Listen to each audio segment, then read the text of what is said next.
भारत सरकार का संवैधानिक पद अनुसूचित जाति आयोग पिछले काफी समय से खाली पड़ा था। उच्चतम न्यायालय के आदेशों के बाद भारतीय जनता पार्टी ने इस पर मुहर लगा दी है। विजय सांपला ने आज आयोग का चार्ज संभाल लिया है। इसके साथ ही अरुण हालदार होंगे वाइस चेयरमैन और अनुसूचित जाति आयोग के सदस्य की जिम्मेदारी सांसद अंजू बाला व सुभाष पारथी को दी गई है। लोकनायक भवन में आज विजय सांपला के पद संभालने के मौके पर भारतीय जनता पार्टी के वरिष्ठ नेतागण मौजूद रहे। इस मौके पर पूर्व चेयरमैन विजय सोनकर शास्त्री जी, सोम प्रकाश जी, रामशंकर कथेरिया जी, हंसराज हंस, टिक्शन सूद और रोहित सोनकर जी भी मौजूद रहे।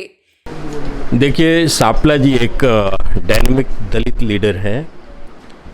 उन्होंने दलित समाज के लिए बहुत कुछ किया है।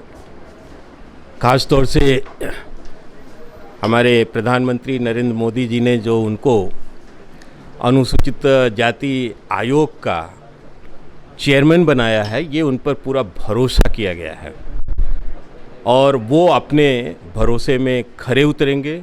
मुझे पूरा विश्वास है कि दलित समाज के हर प्रकार के सशक्तिकरण की दिशा में वो पूर्ण रूप से सफल साबित होंगे। मैं उनको आज उनके ज्वाइनिंग पर शुभकामना देने के लिए आया हूं। मैं भी इस कमीशन का चेयरमैन रहा हूं और मुझे ऐसा लगता है कि ये एक अच्छा अवसर होता है एक दलित लीडर को अपनी कम्युनिटी के लिए, अपने समाज की सेवा के लिए, और मुझे पूरा विश्वास है कि वो इन सब में खरा उतरेंगे। देखिए, अनुसूचित जाति आयोग जो है, जिसका निर्माण ही इसलिए हुआ है कि दलित समाज, शोषित समाज, पीड़ित समाज के साथ जो उत्पीड़न होता है, शोषण होता है, उस शोषण के रोकथाम एवं न्याय के लिए इस आयोग की मुख्य भूमिका रहती है। और कार्य करते हुए जो भी न्याय दिलवाने में संवैधानिक मर्यादाओं का ध्यान रखते हुए जो भी हम कर सकते हैं वो पूर्ण रूप से करेंगे। और चाहे वो केंद्रीय सरकार के उपक्रम हो, चाहे अर्ध सरकारी हों, और चाहे प्रदेश शासित सरकारें हों, और उन सब में कहीं भी कर्मचारियों के साथ उत्पीड़न होता हो या सरकार द्वारा निर्धारित की गई योजनाओं का सही कार्यान्वयन ना होता हो, तो उन सब की रोकथाम के लिए इस आयोग का काम रहता है।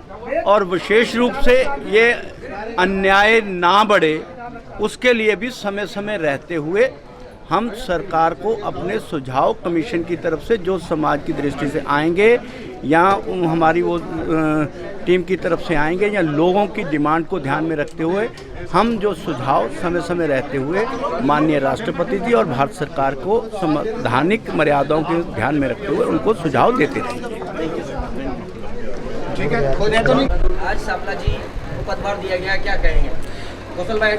बहुत शुभ अवसर है, खुशी का मौका है कि जो लोग इग्नोर्ड हैं, पछड़े हुए हैं, गरीब हैं, अति गरीब हैं, उनके साथ अगर कोई नाइंसाफ़ी होती है तो उनका ये दायित्व है कि उनको बेइंसाफ़ी के ख़िलाफ़ आवाज़ उठाई जाए और संविधान के क्षेत्र में रह के उनको इंसाफ दिलाया जाए।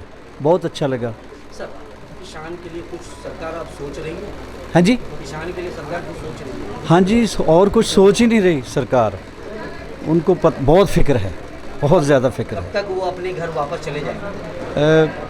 आई होप कि जल्दी इसका कोई हल, इसका कोई सल्यूशन निकले, और मैं भी कामना करता हूँ जल्दी से जल्दी वाइंड अप हो और लोग घरों में अपने अपने घर जाएं। आने वाले पंजाब चुनाव में इसका भुगतना पड़ सकता है, अच्छी विदाई सियासी तौर पे सोचना ही नहीं चाहिए। इंसानियत के तौर पे जो बच्चे, बूढ़े, बेटियाँ हमारी बैठी हैं, उनके बारे में सबको हमदर्दी है, सबको हमदर्दी है। जो बंदा सांस ले रहा है या जिसका ज़हन ठीक है, उसको किसान और किसानी से कोई नफ़रत नहीं हो सकती। वो अकीदत से देखता है, बहुत इज्जत से देखता है। सर, एक लास्ट, सांपला जी ने पदभार ग्रहण किया, ऐसी कमेटी जितने भी मामले अटके पड़े हैं, क्या उसमें कब तक सुधार होने की संभावना है? सांपला साहब कैपेबल बंदे हैं। वो आज तो चार्ज संभाला, बात तजर्बा है, खींच देंगे काम, करेंगे वो काम। धन्यवाद। Thank you.